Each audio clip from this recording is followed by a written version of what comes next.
My name is Janet Galore, and I currently work for Microsoft, and I've been involved with digital media for over 10 years. I got really interested in some of the first Macs where you could draw, and started using the web around 1991, right at the beginning when Mosaic first came and you could actually look at images and sounds online. And since then I've worked at video game companies and done a lot of internet animation and entertainment, and I get a lot of inspiration from the web. So I wanted to show you some of the sites that really inspire me, and that the web is just amazing because you can find anything you're looking for if you know how to look. And the best thing is to have a few resources that help point you to what you want to find. And so some of the sites that really inspire me are sites where I can play or kind of get out of my shell.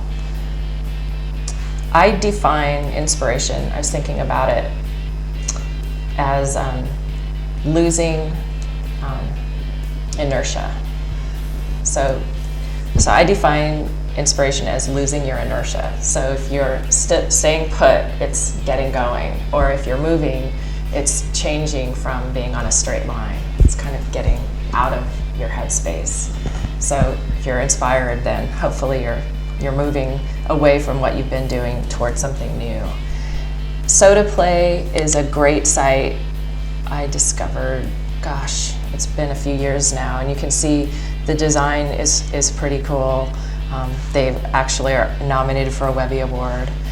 And what it is, it's Java applications that allow you to move these little devices around, and they're wireframe meshes. You can see the movement is really something else. And you can change gravity and other key features. You can turn it off if you want, so things are more floaty. And what's really great about this site, besides just the way things look and move, is that you can actually submit your own files and build your own creations. So there's a whole community around this. There's a zoo of different objects that people have made, and you can go play with them. And I just think it's a great site because it's very unusual, and you've probably haven't seen anything like this. Icon Town, and this is another example of where you've got some pretty cool design that you could contribute to without being a really serious designer yourself. Or even if you are, you're probably in pretty good company. So you can, in Icon Town, you can actually choose a plot of land and build your own little village or your own little home. And anywhere in Icon Town, you can click on one and find out about who lives there. This one's called I Love Grapefruit, and the user is Peter Erfin from Switzerland. And it displays a bunch of comments about his little place.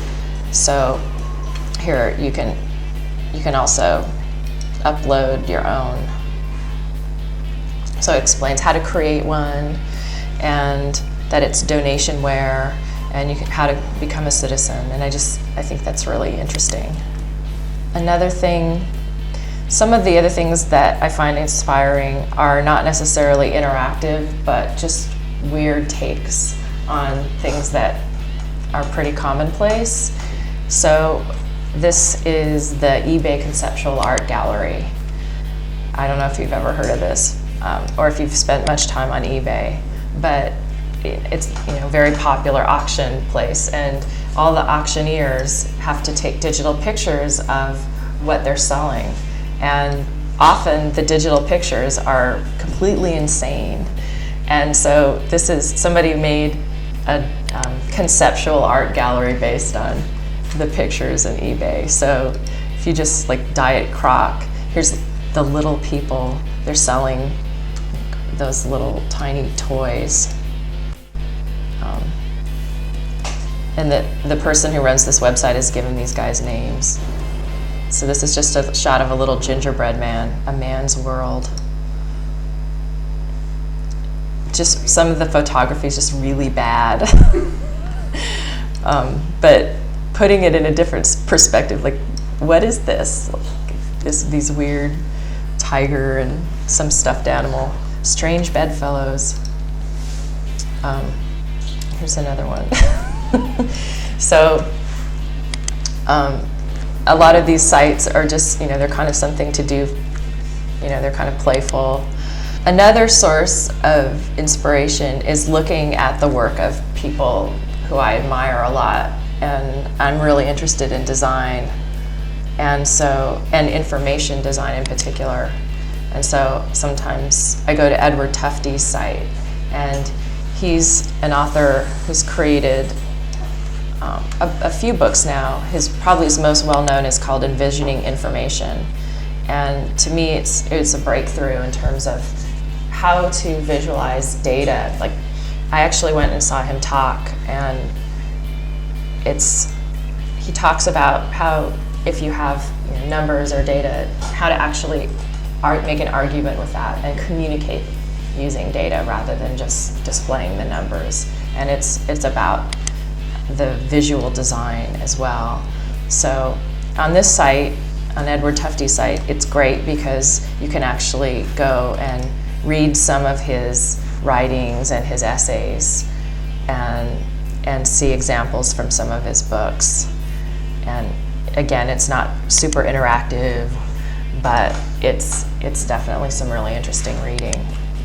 1,000 blank white cards, and this is a new kind of game that people made up.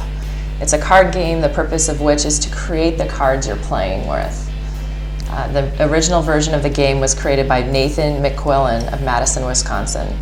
And so this is somebody who's taken somebody else's idea and made it into a website so that other people can make the game too. And it's just this insane game where you start with 1,000 blank white cards, and you hand out the cards to each of the players, and they have to draw on the cards. So and there's hardly any rules in terms of what you put on the cards. And this site has some examples. So you have to have a title, and you have to have a picture, and then a description of what the card does or its value. So the picture they have here is, the card says, "Them's good eatin'," and it has a picture of this little alien about to get eaten. And then it says 300 points, draw an extra card. So that's an example of a card that somebody made. And they could be anything. You could write just dominoes cards or just regular deck of cards, and you put these all together, and you end up trying to play the game to see what happens. So it's just a really great idea and a simple site to explain the idea. Flash Kit is an example of a great resource for sharing ideas and actually sharing Flash files. They've got sound loops for background music. They've got actual Flash files, so movies that you can build from pieces of interfaces. And if you have a question, you can actually ask the person who submitted the file and find out more about how to use it. So let me see here. I can look up sound effects. I want to actually there's tutorials. Those are really helpful. And as a lot of communities, people are submitting tutorials or submitting their own work because they get street cred. The more they submit, the more prominence they have in the community, and the more value they have. And it's kind of a badge of honor to participate. And I think most communities are driven that way, and ends up working out really great because there are so many resources. Okay, so here's the part of Flash Kit where you can actually download Flash movies, meaning if I'm learning about Flash, I can go say I want to learn more about 3D in Flash, and I don't want to just read a book. a lot of times when I'm learning software, I don't want to read, I want to do, and I have a project I'm working on I need to get done. So here I'm in the 3D section, so I can download Flash movies here, and here's a 3D cube preloader. Maybe I want to do an effect. So here's, I'll just click on this first one. So it's a particle engine.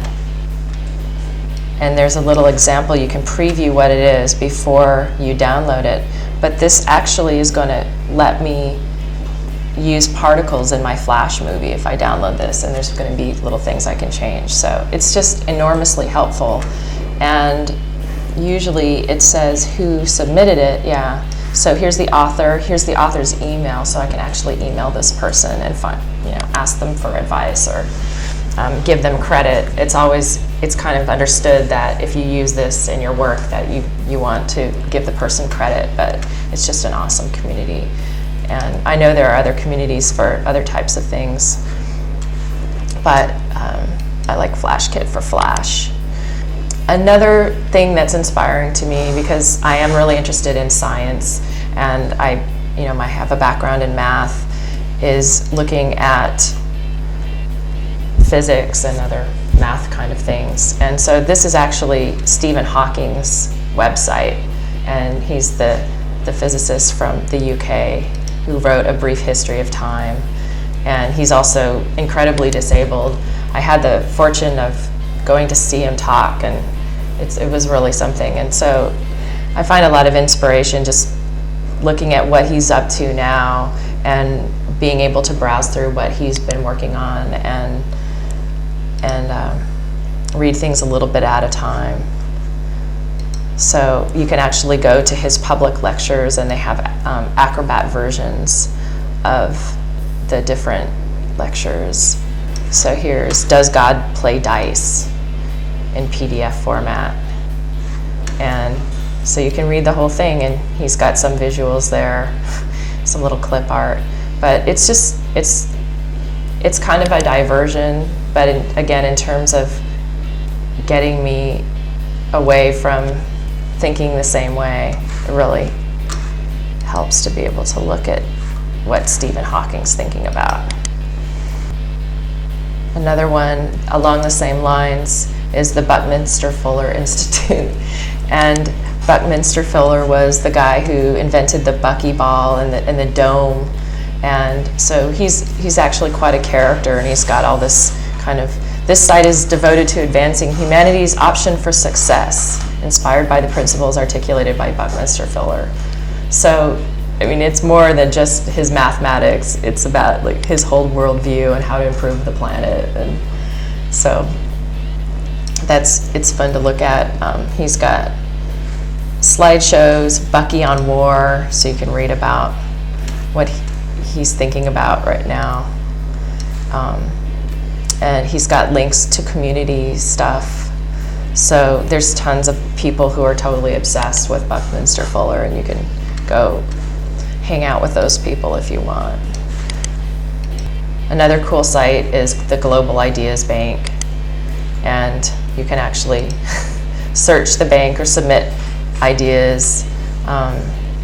Here's ideas by category.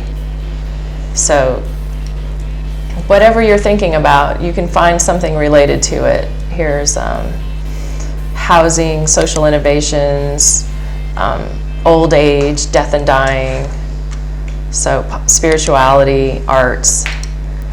So let's look at arts and leisure, aquariums for washing up. It's just random ideas. That's great. Talk back to Shakespeare. I have no idea what that means. So let's see, this is an invitation to, to participate in a forum that discusses Shakespeare. So just really interesting random stuff. My favorite sites that just blew me away when I first saw it is called halfbakery.com. And really, it's hard to tell what it's all about when you first come to it.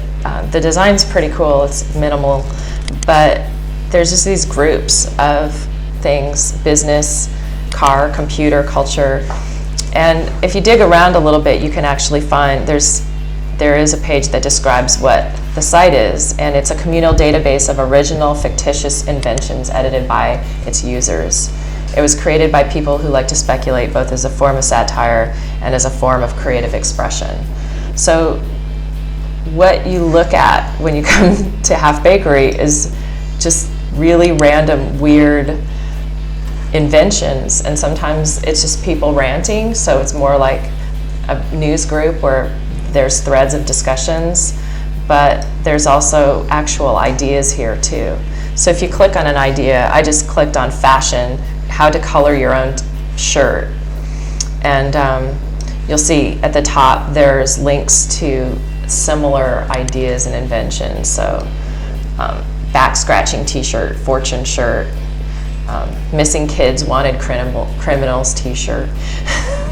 Weird ideas. So here's this person's idea: don't you hate it when you buy a new t-shirt and spill something on it?